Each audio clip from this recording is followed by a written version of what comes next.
Hey guys, this is the Free Ant, and today we are going to discuss about Wehrmacht or the German player. Now, there are some disclosures that I want to give before I start this video. One, this video assumes that you know all the basics of the game, like the cover system, hotkeys, queuing, etc. If you do not know that and want to learn that, please click the link above. And starting with the Wehrmacht player, I like to start by saying I think Wehrmacht is the most versatile country in this game. Why do I say that? Because I think their build order is suited for many different kinds of plays. Unlike the Soviets or the British forces who have to play in a specific style, the German or the Wehrmacht build order is very versatile and can be played in different ways. If you've not seen the Soviet or the British game tutorials, please click the link above. So let's get started. The first unit that you are given with is a Pioneer, which is a general engineer unit for the Wehrmacht. The Pioneer is a very special unit because it has machine guns, so it is better in fighting infantry. The sole purpose for a Pioneer is to construct. Now they can construct buildings, they can construct defensive setups like mines or sandbags, and they can construct the buildings for phase 2, phase 1, phase 3. Now for Wehrmacht, we have to remember that to upgrade to a next building, we have to go through phases. There are 3 phases, phase 1, phase 2 and phase 3, each one having different manpower and fuel related costs. The next unit that we are going to talk about is available from the start by constructing the second building. The unit is called Grenadier. This is the basic infantry for Wehrmacht. It is a very light infantry. It has an anti-tank grenade and an anti-personnel grenade launcher. The unit is good, but is only good if used in cover. The next 2 units that we are going to talk about are also available from the start. These both are support units. One is a mortar and the second one is a machine gun. Both of these units have very specific purposes. A machine gun is immobile but can lock down a position, and the mortar, again an immobile unit, but is great for attacking buildings, stationary units, and enemy infantry or vehicles. The next unit that we're going to talk about is the Panzer Grenadier. Now, Panzer Grenadier does not require any additional building, but it requires a phase 1 to be researched. Panzer Grenadiers are like normal Grenadiers, just a little more stronger, have machine guns, and can be upgraded with a Panzer, which is an anti-tank arm. These guys are great for dealing with enemy vehicles before you research your own vehicles. Phase 1 unlocks 3 vehicles. The first one being a half-track. And half-track is used to carry troops around. It can also be upgraded with a flamethrower, which is an excellent weapon for anti-infantry purposes. The second vehicle that is unlocked is a scout car. Now, scout car is a very versatile vehicle. It can be used as an anti-light vehicular machine, or it can be used as an anti-infantry machine. And the last vehicle, which is not actually a vehicle, is an anti-tank gun. Now this is a very immobile gun, but is a very good measure against the enemy vehicles and tanks. Phase 2 and phase 3 give us access to 4 tanks. The first one that I want to talk about is an ostrich. I believe an ostrich is a very useless tank unless and until in very specific circumstances.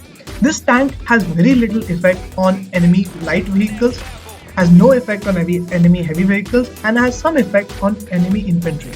I would generally use this tank if the enemy is a Soviet Union, which is infantry heavy. The next vehicle or tank that I want to talk about is called the Stug.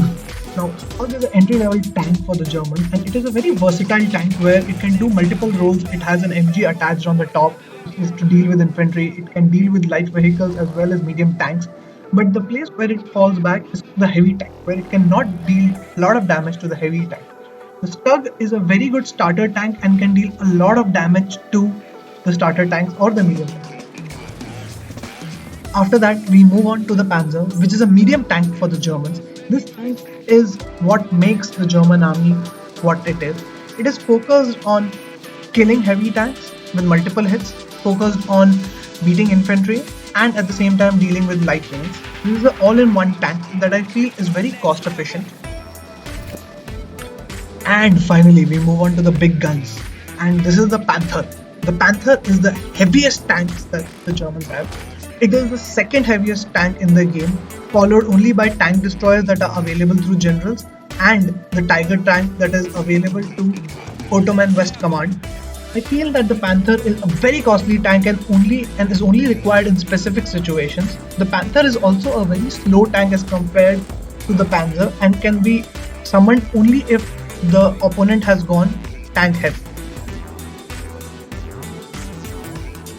The next vehicle that we are going to talk about is called a Brumba. Now this vehicle does look like a tank but is not exactly a tank. Instead of the tank cannon, it has a howitzer attached to its top. So it is very good against buildings and infantry that are clubbed up together, but is pathetic when it comes to dealing with other vehicles or infantry that is mobile. This has very specific uses and can be used only against specific enemies like the Soviet Union. The last vehicle that I want to talk about is a Panzerwaffe or a rocket launcher. Now this functions like a mortar but has multiple rockets and is great when dealing with stationary positions or choke points which the enemy has blocked. It is great at dealing with hold up areas and at the same time it is great in dealing with machine guns emplacements. This has an area of effect. It isn't very accurate, but it can deal a great amount of damage to the enemy. Now let's focus on their playing style. As I mentioned earlier, the Germany is a very versatile team when it comes to playing. You can either play very aggressive, focusing on your grenadiers and your panzer grenadiers and then jumping directly to phase 2, phase 3 to get your tanks, or you can take it slow and use your initial buildings of machine gunner and a mortar to hold down the position and then wear down your enemy or count down their points. Now you have to only remember one thing, that to make any strategy work for the German player, you have to focus on fuel. So you have to lay down the extra fuel gathering points and have to capture and hold the fuel points to get an actual advantage. If you want to focus on holding down the opponent with mortars and machine guns, always remember to get an anti-tank gun, because this will be really important when it comes to holding down the location when the enemy gets a tank. Because you are delaying your own tank recruitment, you will need anti-tank to counter the enemy. That concludes the tutorial for Wehrmacht or Germany. I would like to hear your comments and get an opinion from you. I by no means am an expert, and I believe that there is always continuous learning. So if you have any other tips, please write down in the comments below. And also subscribe and click the bell icon so that you are updated with all the further tutorials and my gameplays from Companies of Heroes 2. So this has been the Free Hand, signing off.